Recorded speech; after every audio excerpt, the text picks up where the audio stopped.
আসসালামু আলাইকুম দর্শক বন্ধুরা, নিহিকা কিচেনে আপনাদের সবাইকে স্বাগত। আজকের রেসিপি চিকেন প্যাটিস। অসংখ্য লেয়ারযুক্ত চিকেন প্যাটিস একেবারে বেকারির মতন বাড়িতে কিভাবে বানাতে পারবেন, তো সেই রেসিপিটাই আমি আপনাদের সঙ্গে আজকে শেয়ার করে নিচ্ছি। আর এটা খেতেও কিন্তু অসম্ভব মজার আর ক্রিস্পি হয়।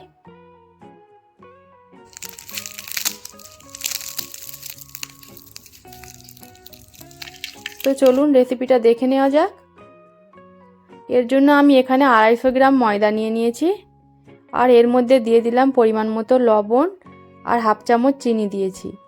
এবার একটু রিফাইন অয়েল দিয়ে দিলাম, 3 টেবিল চামচের মতো রিফাইন অয়েল দিয়েছি। এবার খুব ভালো করে ময়ামটা আমি ময়দার সঙ্গে মিশিয়ে নিচ্ছি। খুব ভালো করে ময়ামটা মেশাতে হবে। আর দেখুন, যখন এরকম হাতে একটা ডেলা পেকে যাবে তখন বুঝে নিতে হবে যে ময়ামটা ঠিকঠাক হয়েছে।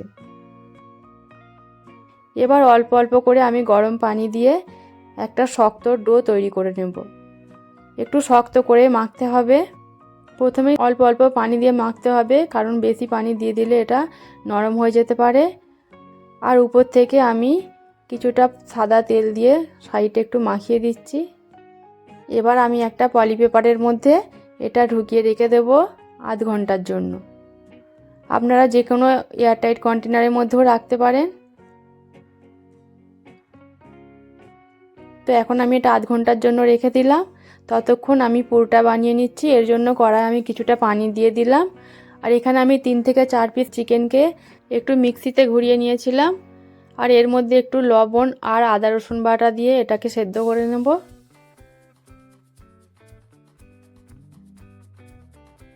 যখনই বাড়িতে চিকেন আসবে 3 থেকে 4 পিস তুলে রাখলেই আপনারা এই রেসিপিটা খুব সহজেই বানাতে পারবেন। তো দেখুন, চিকেনটা এখন সেদ্ধ হয়ে গেছে। এবার এটাকে আমি নামিয়ে নিচ্ছি। এবার কড়ার মধ্যে আমি কিছুটা সরষের তেল দিয়ে দিলাম। এবার এর মধ্যে দিয়ে দিলাম ছোট বাটির 1 বাটি পেঁয়াজ কুচি। এখানে আমি 4টে মিডিয়াম সাইজের পেঁয়াজকে ছোট করে কুচি করে কেটে নিয়েছি। পেঁয়াজটা খুব বেশি ভাজতে হবে না, পেঁয়াজটা নরম থাকবে, অল্প অল্প একটু হালকা করে ভেজে নিতে হবে। এবার এর মধ্যে দিয়ে দিলাম ক্যাপসিকাম কুচি,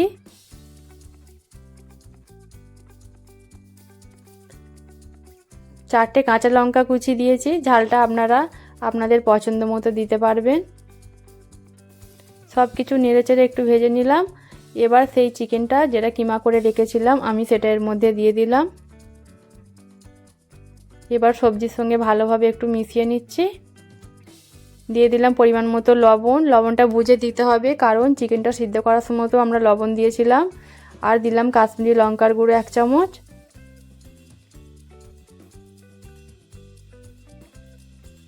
আদা রসুন বাটা দিলাম 1 চামচ। আর দিলাম ভাজা জিরে গুঁড়ো হাফ চামচ। সমস্ত কিছু মশলার সঙ্গে ভালো করে মিশিয়ে একটু ভেজে নিচ্ছি। আর সবশেষে দিয়ে দিলাম গরম মশলা গুঁড়ো। তো দেখুন, পুরটা আমার তৈরি হয়ে গেছে। এখন আধ ঘন্টা হয়ে গেছে, আমি সেই ডোটা বার করে রেখে নিচ্ছি। দেখুন, আধ ঘন্টা পর ডোটা আমি পলি পেপার থেকে বার করে আরও ভালোভাবে একটু দলে নিলাম। ভালো করে কিছুক্ষণ একটু দলে নিতে হবে।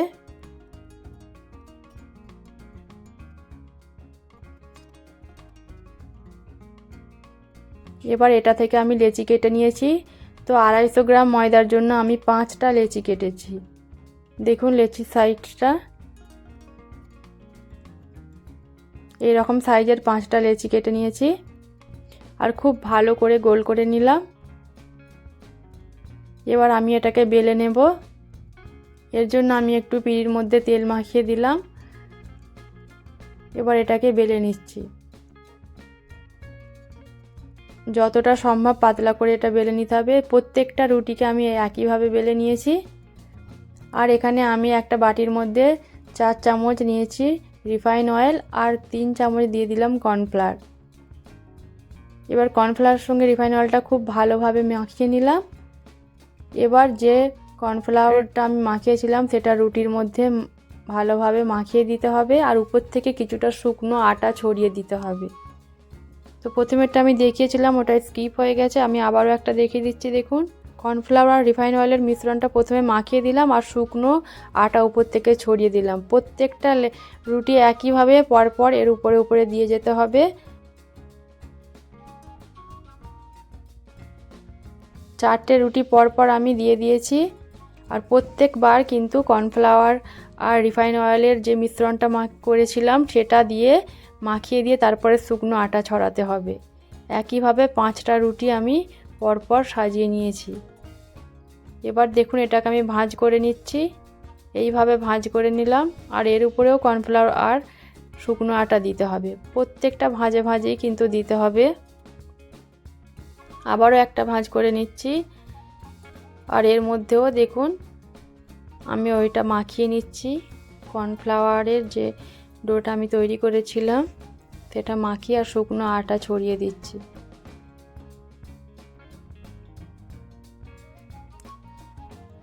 আবারও এই একইভাবে করছি। প্রত্যেকটা লেয়ার কিন্তু একইভাবে করতে হবে। প্রথমে কর্নফ্লাওয়ারের মিশ্রণটা দিতে হবে আর তারপরে শুকনো আটা ছড়িয়ে দিতে হবে। এইভাবে আমি ভাঁজ করে নিলাম।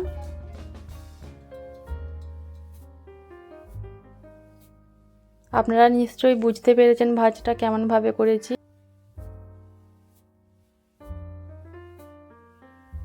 এবার আমি পলিপেপারের মধ্যে ঢুকিয়ে আবারও আধ ঘন্টার জন্য রেখে দেব। তো আধ ঘন্টা পর আমি আবার দেখাচ্ছি। দেখুন, এবার কিচেন শেলফের ওপরে আমি ওই ডোটা নিয়ে নিয়েছিলাম। এবার শুকনো আটা ছড়িয়ে আমি এটাকে বেলে নিচ্ছি। 4-5টা সমান করেই বেলতে হবে। যেমন চৌকো শেপ ছিল ঠিক চৌকো শেপেই আমি বেলছি। কোথাও মোটা বা কোথাও পাতলা এটা না হয়, যেন 4-5 সমানভাবে বেলা হয়, এইভাবে আপনারা বেলার চেষ্টা করবেন। তো দেখুন, যতটা সম্ভব পাতলা, খুব বেশি পাতলাও নয়, একটু মাঝারি টাইপের করে বেলতে হবে, খুব পাতলা বা মোটা নয়।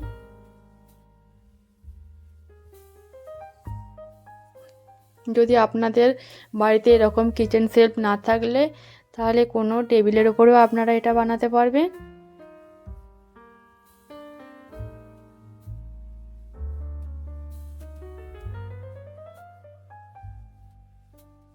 আর 4-5টা দেখুন বেলা হয়ে গেলে এরকম ছুরি দিয়ে কেটে দিচ্ছি। কেটে দিলে লেয়ারগুলো খুব সুন্দরভাবে খুলে যাবে। এর জন্য 4-5টা সমান করে কেটে দিলাম, যেন কোথাও মোড়া অংশ না থাকে। প্রতিটা জায়গা ছুরির সাহায্যে কেটে দিতে হবে। কেটে দিলে কিন্তু লেয়ারগুলো খুব সুন্দরভাবে খুলে যাবে।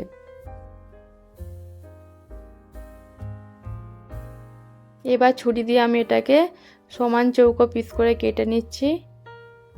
তো দেখুন, এটা দিয়ে আমি 9টা পিস করেছি সমান করে।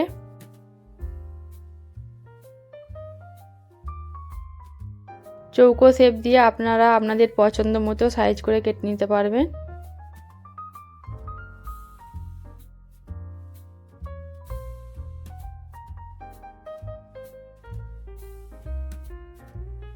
তো দেখুন, এখানে আমার 9টা পিস হয়েছে।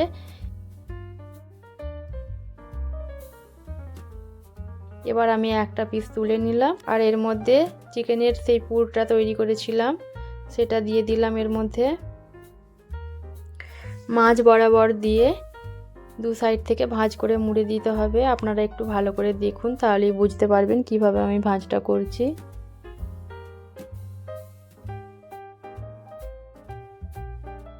এইভাবে ভাঁজ করে একটু মুড়ে দিতে হবে। আর সাইডটা প্রেস করব না, যতটা চিকেন দেওয়া হয়েছে সেগুলোতেই প্রেস করে দিতে হবে। লেয়ারগুলো যেন না চেপে যায়, তাহলে লেয়ারগুলো মুড়ে যাবে। অত সাইডে লেয়ারের কাছে কিন্তু মুড়বো না।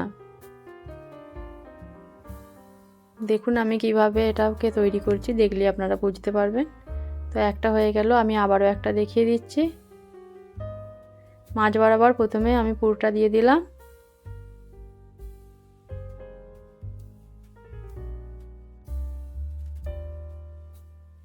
তারপরে যতটা পুর দেওয়া আছে ঠিক তার সাইড থেকেই চেপে চেপে এটাকে মুড়ে দিতে হবে।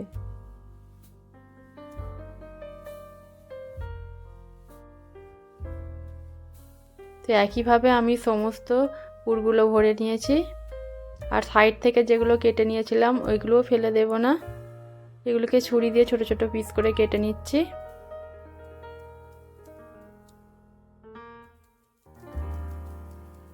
কারণ এগুলোতে অসংখ্য লেয়ার আছে, এগুলোকে একটু ভেজে নেব।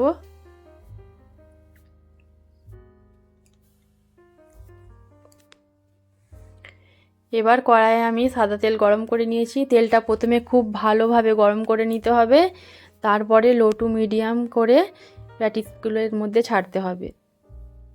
আর একটু সময় ধরেই ভাজতে হবে। তেলটা কিন্তু খুব বেশি প্রথমে গরম করে নিতে হবে, তারপরে লো টু মিডিয়াম করে প্যাটিসগুলো ছেড়ে ভাজতে হবে। সময় ধরে একটু উল্টে পাল্টে ভাজতে হবে। আর দেখুন কত সুন্দর লেয়ারগুলো আস্তে আস্তে খুলে যাচ্ছে। হাই হিটে কোনো রকমেই ভাজা যাবে না, লো টু মিডিয়ামে ভাজতে হবে, তাহলে অত্যন্ত ক্রিস্পিও হবে আর খুব সুন্দর লেয়ারগুলো আস্তে আস্তে খুলে যাবে। দেখুন আপনারা দেখেই বুঝতে পারছেন কত সুন্দর প্যাটিসগুলো তৈরি হয়েছে, অসংখ্য লেয়ারযুক্ত একেবারে সুন্দরভাবে তৈরি হয়েছে। তো দেখুন একটা ব্যাচ ভাজা হয়ে গেল। এইভাবে আমি সমস্ত ব্যাচের প্যাটিসগুলো ভেজে নেব।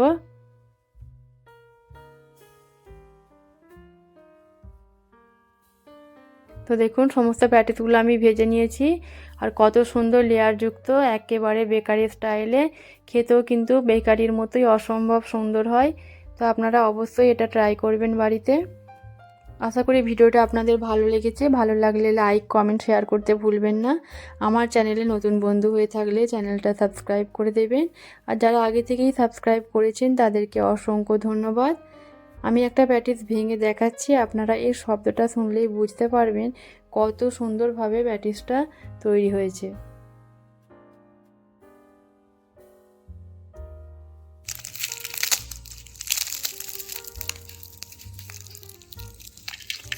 আজকের জন্য এই পর্যন্তই। সবাই ভালো থাকবেন, সুস্থ থাকবেন, আমার জন্য দোয়া করবেন। আল্লাহ হাফিজ।